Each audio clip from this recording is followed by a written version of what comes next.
कृष्ण भट्ट, जन्म सन 1884, मृत्यु सन 1914। आधुनिक हिंदी साहित्य के शीर्ष निर्माताओं में से एक बालकृष्ण भट्ट का जन्म इलाहाबाद, उत्तर प्रदेश में हुआ। वे एक सफल नाटककार, पत्रकार, उपन्यासकार और निबंधकार थे। हिंदी प्रदीप पत्रिका का संपादन किया।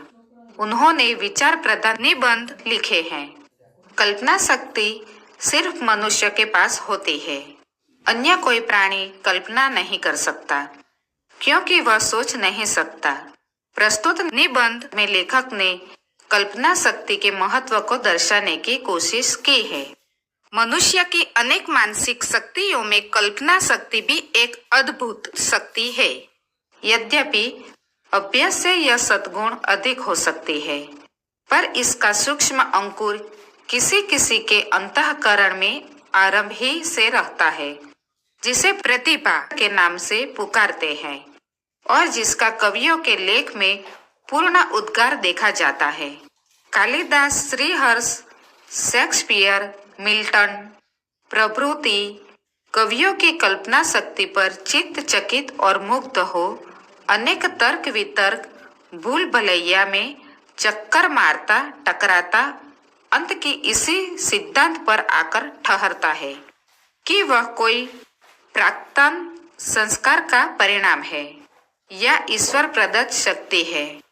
कवियों का अपनी कल्पना शक्ति के द्वारा ब्रह्मा के साथ होड़ करना कुछ अनुचित नहीं है, क्योंकि जगत स्रष्टा तो एक ही बार जो कुछ बन पड़ा, सृष्टि निर्माण कौशल दिखलाकर आकलपान फरागत हो गए।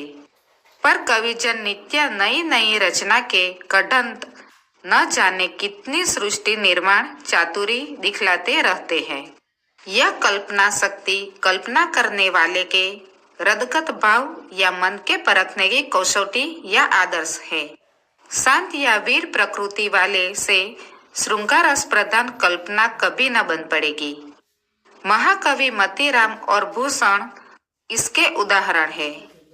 श्रृंगार रस में पगी जयदेव की रसीली तबीयत के लिए दाख और मधु से भी अधिकाधिक मधुर गीत गोविंद ही की रचना विशेष उपयुक्त थी।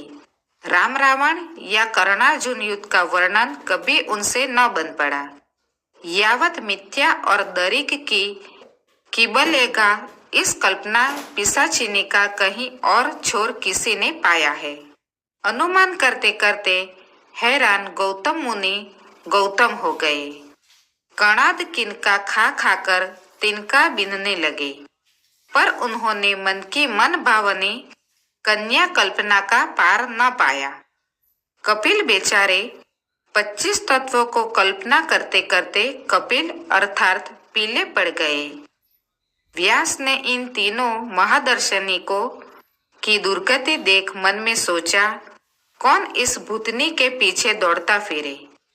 यह संपूर्ण विश्व जिसे हम प्रत्यक्ष देख सुन सकते हैं, सब कल्पना ही कल्पना, मिथ्या, नाशवान और क्षणभंगुर है, अतएव है ही है।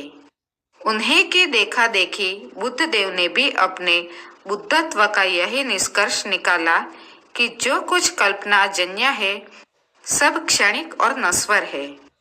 ईश्वर तक को उन्होंने इस कल्पना के अंतर्गत ठहराकर शून्य अथवा निर्वाण ही को मुख्य माना।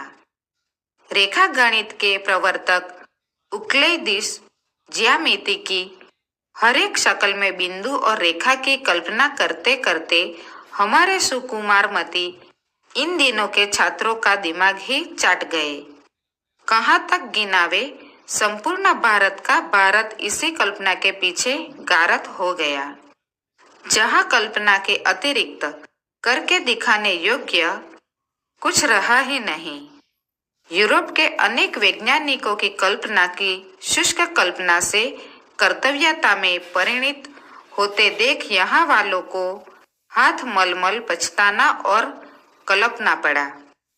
प्रिय पाठक, यह कल्पना बुरी बला है।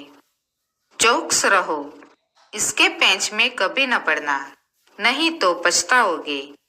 आज हमने भी इस कल्पना की कल्पना में पर बहुत सी झूठी मूठी कल्पना कर आपका थोड़ा सा समय नष्ट किया, क्षमा करिएगा।